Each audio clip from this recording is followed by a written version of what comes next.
Hello दर्शक बंधु, good morning. जय माँ पाटणेश्वरी, जय माँ समलेई। नमस्कार दर्शक बंधु, जय जगन्नाथ। दर्शक बंधु, आज आमे माने एही वीडियो रे एक एमिति दिव्य और चमत्कार गछ विषय जानिबा जहाँ मनीष जाति पाई एवं मनीषर कल्याण पाई आपण मानक पाई ईश्वरंक वरदान अटे। एही गछ मध्य मानव जाति पाई संजीवनी बूटीठू कम होई न थाए।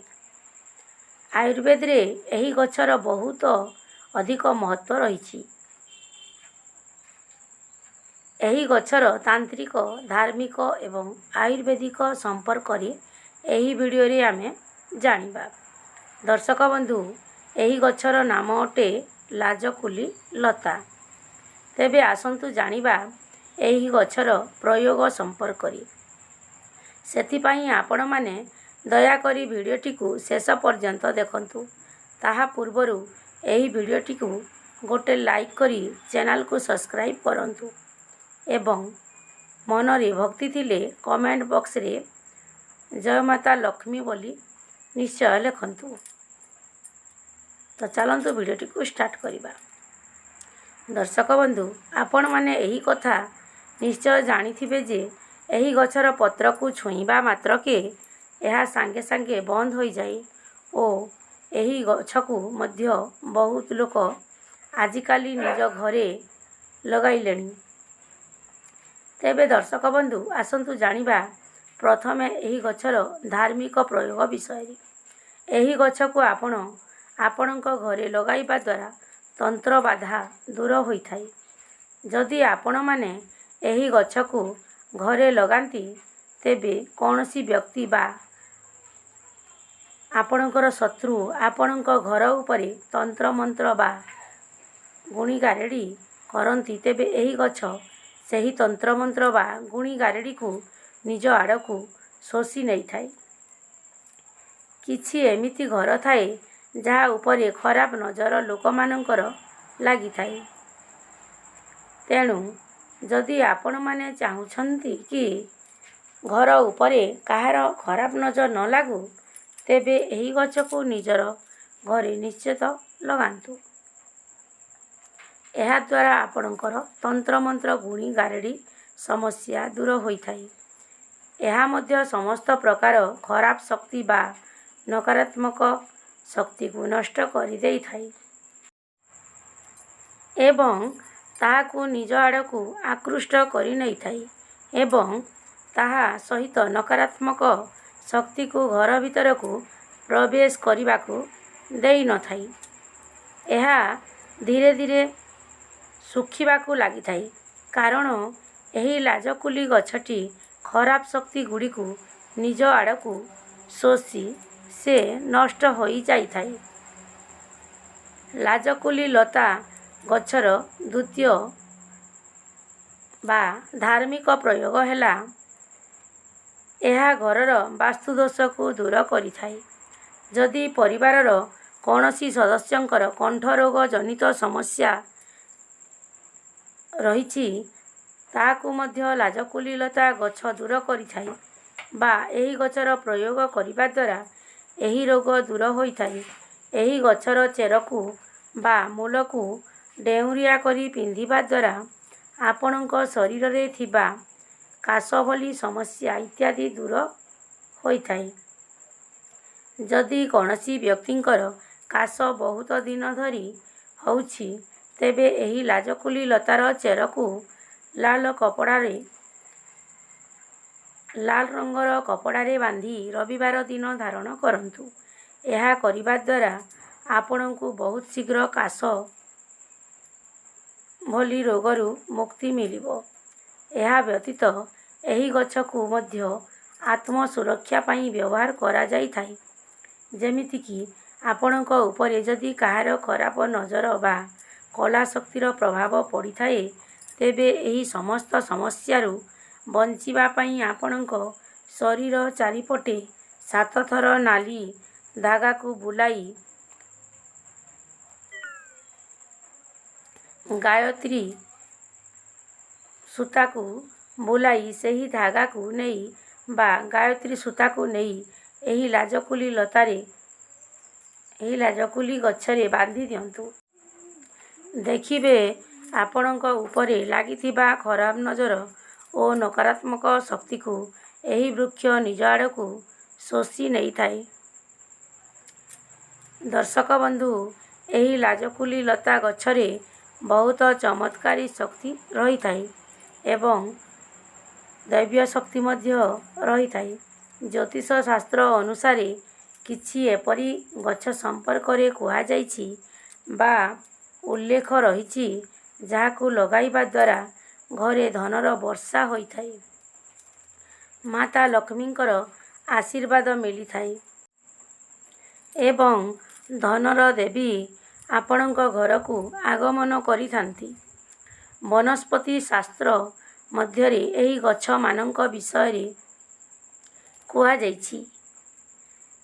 ଯେଉଁ ଗଛଗୁଡ଼ିକ ଘରେ ଲଗାଇବା ଦ୍ୱାରା ଧନ ଆପଣଙ୍କ ଘରକୁ ଆକର୍ଷିତ ହୋଇଥାଏ ଏବଂ ଧନର ଦେବୀ ମାତା ଲକ୍ଷ୍ମୀ ଆପଣଙ୍କ ଘରକୁ ଆସିବା ପାଇଁ ଆଗମନ କରିଥାନ୍ତି। କିଛି ଲୋକ ଆଜିକାଲି ଘରେ, ଅଫିସରେ ଏବଂ ଦୋକାନରେ ମନି ପ୍ଲାଣ୍ଟର ଗଛ ଲଗାଉଛନ୍ତି। ଯଦି ଆପଣମାନେ ମନି ପ୍ଲାଣ୍ଟ ଗଛ ସହିତ ଏହି ଲାଜକୁଲି ଲତା ଗଛକୁ ଲଗାନ୍ତି, ତେବେ ଦେଖିବେ ଆପଣଙ୍କର ଆଧ୍ୟାତ୍ମିକତାର ଉନ୍ନତି ହେବାକୁ ଲାଗିବ ଏବଂ ଆପଣଙ୍କ ଘରକୁ ଧନଲକ୍ଷ୍ମୀର ଆଗମନ ହେବାକୁ ଲାଗିବ, ଯାହାଦ୍ୱାରା ଆପଣଙ୍କ ପାଖରେ କେବେ ଟଙ୍କା ପଇସାର ଅଭାବ ରହିବ ନାହିଁ ଏବଂ ଆପଣଙ୍କର ଘରୁ ଦାରିଦ୍ର୍ୟତା ସବୁଦିନ ପାଇଁ ଚାଲିଯିବ। ତା ସହିତ ଆପଣଙ୍କର ଏବଂ ଆପଣଙ୍କ ଘରର ସମସ୍ତ ସଦସ୍ୟଙ୍କର ଉନ୍ନତି ଘଟିବ। ଦର୍ଶକ ବନ୍ଧୁ, ଏବେ ଆସନ୍ତୁ ଜାଣିବା ଲାଜକୁଲି ଲତାର ଆୟୁର୍ବେଦିକ ପ୍ରୟୋଗ ବିଷୟରେ। ଯଦି କୌଣସି ବ୍ୟକ୍ତିଙ୍କର ଅର୍ଶ, ମଳକଣ୍ଟକ ଭଳି ସମସ୍ୟା ରହିଛି, ତେବେ ଔଷଧ ଖାଇବା ସହିତ ଏହି ଗଛର ଗୋଟିଏ ଉପାୟକୁ କରନ୍ତୁ। ଏହାର ଉପକାର ବା ଲାଭ ଆପଣଙ୍କୁ ଯଥାଶୀଘ୍ର ପ୍ରାପ୍ତ ହେବ। ଲାଜକୁଲି ଲତାର ଚେରକୁ ବା ଚୂର୍ଣ୍ଣକୁ ଆଣି ତାକୁ ଗୁଣ୍ଡ କରନ୍ତୁ। ସେହି ଗୁଣ୍ଡକୁ ଦିନକୁ 2 ଥର ସକାଳେ ଏବଂ ସନ୍ଧ୍ୟାବେଳେ ସେବନ କରନ୍ତୁ। ଦେଖିବେ ଆପଣଙ୍କର ଅର୍ଶ ଓ ମଳକଣ୍ଟକ ରୋଗ ଦୂର ହୋଇଥାଏ। ତାପରେ ଆସନ୍ତୁ ଜାଣିବା ଗଳାରେ ଯନ୍ତ୍ରଣା ବା ବଥା ହେଉଥିଲେ ସେଥିରୁ କେମିତି ଲାଜକୁଲି ଲତା ଗଛ ଆମକୁ ସାହାଯ୍ୟ କରିଥାଏ। ଦର୍ଶକ ବନ୍ଧୁ, ଏହା ବହୁତ ବଡ଼ ସମସ୍ୟା ହୋଇଥାଏ।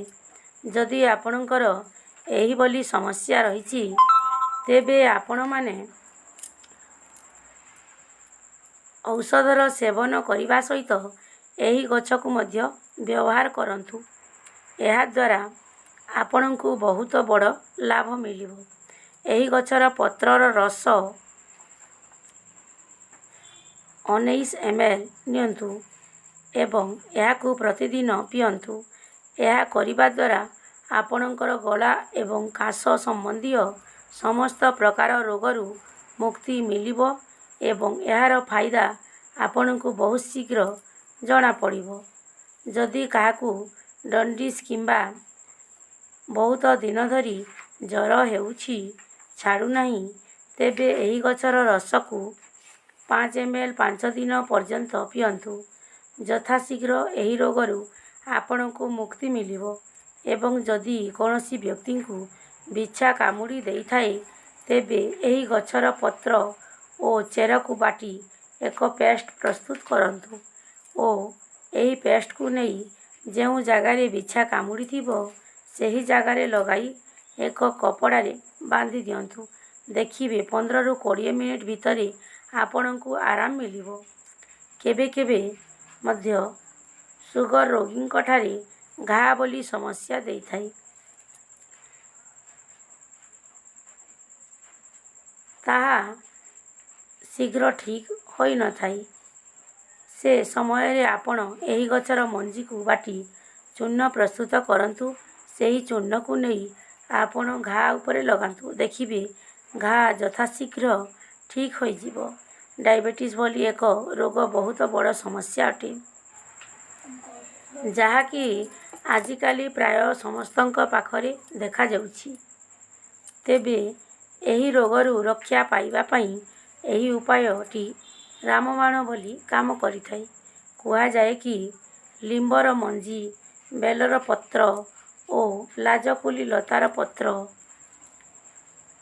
ଓ ଚୂର୍ଣ୍ଣ ଏହି ଚାରିଟିକୁ ମିଶାଇ ଏକ ପାଉଡ଼ର ବନାନ୍ତୁ। ଏହି ପାଉଡ଼ରକୁ ଆପଣ ସକାଳେ ଏବଂ ସନ୍ଧ୍ୟାବେଳେ ଖାଲି ପେଟରେ 1 ଚାମଚ ଲେଖାଁ ପାଣିରେ ପକାଇ ପିଅନ୍ତୁ। ଏହାଦ୍ୱାରା ଡାଇବେଟିସ୍ ନିୟନ୍ତ୍ରଣରେ ରହିବ। ଆସନ୍ତୁ ଦର୍ଶକ ବନ୍ଧୁ, ଏହାର ତାନ୍ତ୍ରିକ ପ୍ରୟୋଗ ବିଷୟରେ ଜାଣିବା। ଏପରି ମନାଯାଏ କି ଏହି ଗଛର ଚେରକୁ ପିନ୍ଧିବା ଦ୍ୱାରା ସମ୍ମୋହନ ଶକ୍ତିର ବିକାଶ ହୋଇଥାଏ ଏବଂ ଲୋକମାନେ ଆପଣଙ୍କ ଆଡ଼କୁ ଆକୃଷ୍ଟ ହୋଇଥାନ୍ତି। ତା ସହ ଏହି ଗଛର ଚେରକୁ ପିନ୍ଧିବା ଦ୍ୱାରା ଶରୀରରେ ଅତିରିକ୍ତ ଉର୍ଜାର ନିର୍ମାଣ ହୋଇଥାଏ। ଏହା ବ୍ୟତୀତ ଆପଣଙ୍କୁ ଏପରି ଅନୁଭବ ହୁଏ ଯେ ଯେପରି ଆପଣଙ୍କ ଶରୀରରେ କୌଣସି ଦୈବୀ ଶକ୍ତି ଆପଣଙ୍କ ବିକାଶର ମାର୍ଗକୁ ବଢ଼ାଇ ଚାଲିଛି। ଏହାର ଚେରକୁ ପିନ୍ଧିବା ଦ୍ୱାରା ମଧ୍ୟ ଜୀବନରେ ଉନ୍ନତି ଘଟିଥାଏ। ତା ସହ ଘରକୁ ଧନ ଆଗମନ ହୋଇଥାଏ। ଦର୍ଶକ ବନ୍ଧୁ, ଆପଣମାନେ ମୋର ଏହି ଭିଡ଼ିଓଟିକୁ ଶେଷ ପର୍ଯ୍ୟନ୍ତ ଦେଖିଥିବାରୁ ମୁଁ ଆପଣମାନଙ୍କୁ ହୃଦୟରୁ ଧନ୍ୟବାଦ ଜଣାଉଛି। ଯଦି ଆପଣମାନେ ମୋର ଏହି ଭିଡ଼ିଓଟିରୁ କିଛି ଶିକ୍ଷଣୀୟ କଥା ଶିଖିପାରିଥିବେ, ତେବେ ଦୟାକରି ଭିଡ଼ିଓଟିକୁ ଗୋଟେ ଛୋଟିଆ ଲାଇକ୍ କରି ଆମ ଚ୍ୟାନେଲକୁ ସବସ୍କ୍ରାଇବ୍ କରନ୍ତୁ ଏବଂ ତା ସହ କମେଣ୍ଟରେ ଜୟ ମାତା ଲକ୍ଷ୍ମୀ ବୋଲି ନିଶ୍ଚିତ ଲେଖନ୍ତୁ। ନମସ୍କାର ଦର୍ଶକ ବନ୍ଧୁ, ଜୟ ଜଗନ୍ନାଥ।